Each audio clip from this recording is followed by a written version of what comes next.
अस्करी और सियासी क़यादत की अनथक मेहनत रंग लाने लगी। मुल्क मौशी बहाली के सफ़र पर गामजन। माली साल 2024 के लिए शरह नमो 3.5% तक बेहतर हो गई। 2023 में ये शरह 0.3 थी। अगस्त 2023 तक पावर जनरेशन में 14%, डीजल सेल में 11% और पेट्रोल सेल में 8% से ज़ायद इजाफा रिकॉर्ड। सीमेंट, यूरिया और ऑटो सेल्स में भी इजाफा। डॉलर की सांसें उखड़ने का अमल जारी। इंटरबैंक में डॉलर आज मजीद ₹1.08 सस्ता हो गया। कीमत ₹277.50 तक गिर गई। पाकिस्तान स्टॉक मार्केट में भी तेजी। 100 इंडेक्स 49,000 की सतह पर बहाल।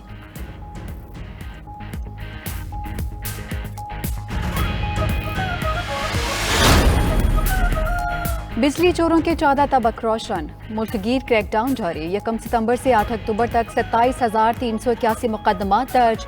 13,621 बिजली चोर सलाखों के पीछे पहुंचा दिए गए। 17.67 बिलियन रुपए वसूल। बिजली चोरों के मुकदमात, गिरफ्तारियों और वाजबात की अदायगी में लेस्को सबसे आगे।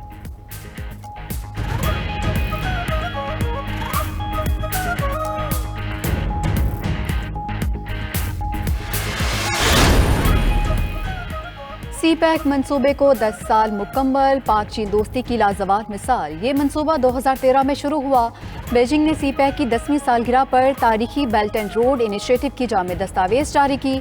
पाकिस्तान में सी-पैक के ज़ेरे एहतमाम बड़े मंसूबे जारी। Peshawar Karachi motorway, Karakoram highway phase 2 और लाहौर ऑरेंज लाइन मेट्रो के मंसूबे भी सी-पैक का हिस्सा।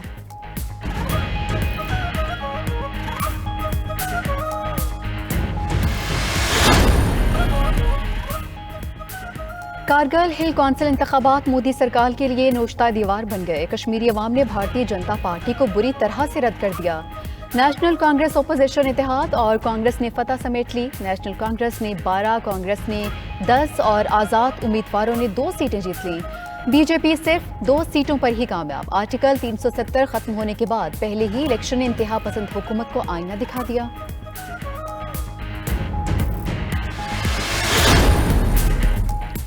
और मुल्क में बारिशों और बर्फबारी का नया सिस्टम आज दाखिल होगा। 14 से 17 अक्टूबर के दौरान तेज हवाओं के साथ बारिश का इम्कान।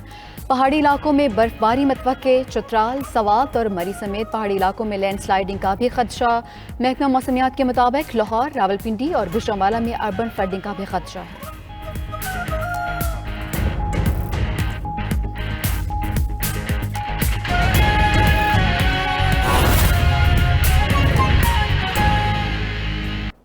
सुप्रीम कोर्ट में फ्यूल प्राइस एडजस्टमेंट से मुतालिक केस समाअत के लिए मुकर्रर कर लिया गया है। चीफ जस्टिस काजी फाइज ईसा की सरबराही में 3 रुकनी बेंच 15 अक्टूबर को समाअत करेगा। रजिस्ट्रार सुप्रीम कोर्ट ने अटॉर्नी जनरल और बिजली की तकसीमकार कंपनीज को नोटिस जारी कर दिए हैं।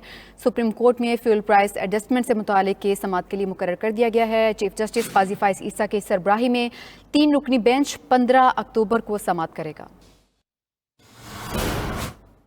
केपी में 100 से ज़ायद तारीखी इमारतों और नवादरात को नुकसान पहुंचने का इंकशाफ। हुकाम की गफलत या कानून कमज़ोर होने के बायस 5 बरस में कीमती विरसे की हिफाजत के लिए कुछ नहीं किया गया। नुकसान पहुंचाने वालों के खिलाफ कोई कार्रवाई नहीं की गई है। मज़ीद जाने के लिए बात कर लेते हैं ज़िशान काका खेल से। ज़िशान, ये कौन सी तारीखी इमारतें हैं, हमें आगाह कीजिएगा। जी बिल्कुल, खैबर पख्तूनख्वा में जो जितने भी तारीखी मकामात है, आसार कदीमा है या नवादरात है, इसको नुकसान पहुंचाने या इसको स्मगल करने में जो है अब तक बताया जाता है कि 100 से ज़्यादा वाक़यात रूनुमा हुए हैं, लेकिन सिर्फ 38 अफराद के खिलाफ एफआईआर दर्ज हुई है। और जो कानून पास किया गया है एंटिक्विटी एक्ट, उसके तहत जो भी आसार कदीमा को नुकसान पहुंचाएगा तो उनके खिलाफ जो है कार्रवाई करते हुए 5 साल तक उनको कैद किया जाएगा और 2 मिलियन रुपए जुर्माना आयद होगा। लेकिन अब तक 100 से ज़ायद जो नवादरात है, आसार कदीमा है या दीगर जो चीज़ें हैं उनको नुकसान पहुंचाया गया है, लेकिन किसी को जुर्माना नहीं किया गया। तो जो बताया जा रहा है कि सबसे ज़्यादा जो नुकसान है वो पेशावर में पहुंचाया गया, जहां पर तारीखी इमारतों को गिरा दिया जाता है और इसके ऊपर जो है प्लाजे और कमर्शियल मकानात बनाए जाते हैं। यहाँ पर 12 मुकदमा दर्ज हुए, जबकि मर्दान और सवाबी में 6 मुकदमा दर्ज हुए हैं। मंसेरा, चरसदा, हरिपुर में 2-2 मकामात अब तक मुकदमा दर्ज हो सके हैं। एंटिक्विटी एक्ट की खिलाफ वर्जी करने वालों के खिलाफ बताया गया है जो मुतल्लिका अफसरान है कि कार्रवाई की जाती है और उन पर जुर्माने भी आयद होते हैं। लेकिन जिन अजला में इनके दफातर मौजूद नहीं है तो वहाँ पर एंटीक्विटी एक्ट की खिलाफ वर्जी करने वालों के खिलाफ कार्रवाई ठीक करने है में। ज़िशान, बहुत शुक्रिया आपका।